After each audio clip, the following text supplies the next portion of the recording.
أعوذ بالله من الشيطان الرجيم. بسم الله الرحمن الرحيم. شبكة السلف الصالح تقدم.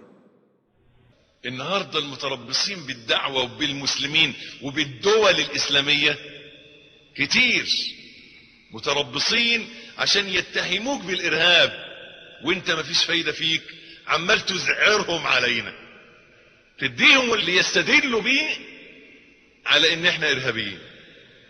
وقد تبين لك ان الأعمال التفجيرات دي ما بتجيبش نتيجة، ولا ما تبينش؟ تبين زي ما انا قلت كده في لما حصلت التفجيرات دي، قلت كده يعني انتوا قبل كده قتلتوا رئيس الجمهورية ورئيس مجلس الشعب، عملتوا ايه؟ الامور الى اسوأ. انتوا قبل كده فجرتوا ابراج بتاعت امريكا، عملتوا ايه؟ يعني في اكتر من كده يتعمل؟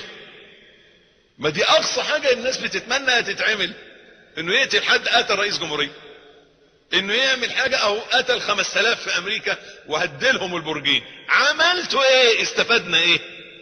فقط تزعرهم علينا. وعشان كده بقول يا جماعة ان اللي عمل حاجة وما جابتش نتيجة او جابت نتيجة عكسية وعايز يعملها تاني اسمه غوي. فافغانستان ضاعت، ودلوقتي العراق ضاعت، ودلوقتي سوريا بتتهدد انها تضيع، وبرضه لسه بتفجر. انك لغوي مبين. فلذلك اياك ان تطيع كل غوي مبين. غوي مبين يعني ايه؟ واضح.